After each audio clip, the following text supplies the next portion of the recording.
let's talk a little bit about canine cough.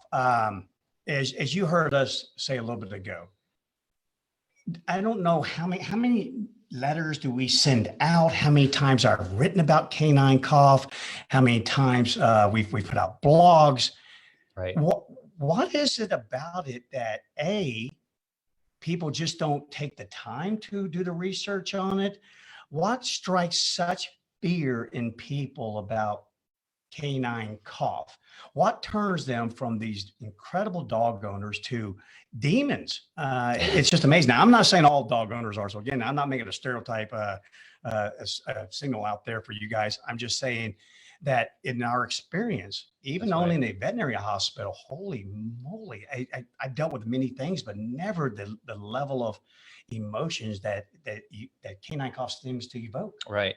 No, I agree completely. We probably hear that at least once a month from somebody that we don't, at our facility, we don't board or groom at our place, which makes it, nice that we don't really necessarily have to experience or be, produce that cough that it's going to happen. But when they go to another place, they come in for treatment with us, and they'll be blaming, that other facility, and maybe that place was dirty and all this kind of stuff. And a lot of times, honestly, I use the analogy of, if you've ever had children in daycare, kids around kids are going to just swap, you're going to sneeze and they're going to wipe their eyes and all this kind of stuff. And, dogs in boarding and daycare, they're in a enclosed environment. They're playing hard.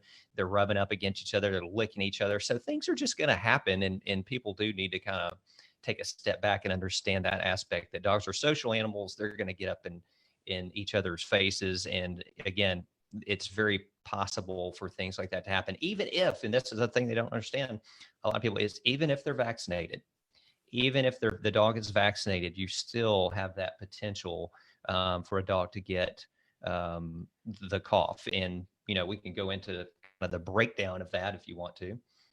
Absolutely, but I'm really glad this is being recorded, because I'm going to save this and I'm going to play this every time someone contacts us and go, "Hey, my dog was perfectly healthy when it came in, but now it is sick and it's your fault. You must not clean the place. You must not care for the dogs."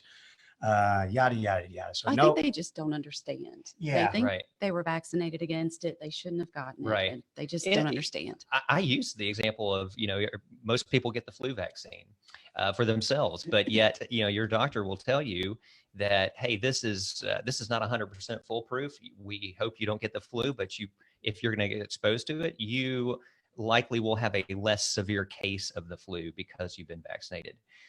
So yes, sometimes it is going to be foolproof, but a lot of times it's just going to be that you're going to have a less severe case. So that's the way I kind of describe the two vaccines, and really the two conditions.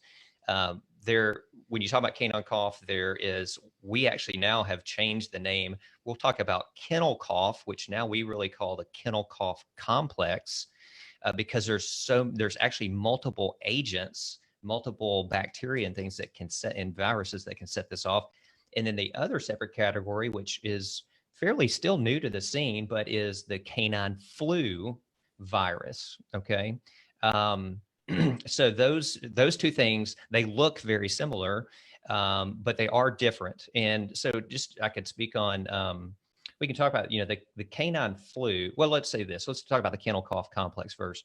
The complex, there's 5, 6, 7 different agents. There's Bordetella, which most people know of, and parainfluenza.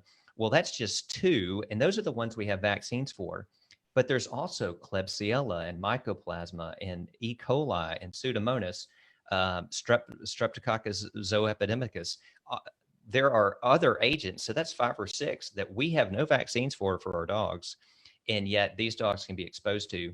I've tested now about probably 8 or 9, maybe 10 different dogs for what potentially I thought might be canine flu, which we'll talk about in a second. And almost 9 times, well, actually all of those cases came back as one of those other agents, the Klebsiella, Mycoplasma, and the Strep zooepidemicus. And I just explained to the owner, like, there are just not any vaccines for these.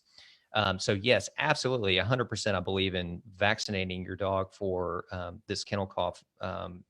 issue, or the kennel cough disease. But again, it's not foolproof. It doesn't cover every spectrum of the kennel cough complex. And people just, again, it's education and trying to teach people. And unfortunately, the only time you get to teach them is when their dog comes down with it, Right. is really your best chance.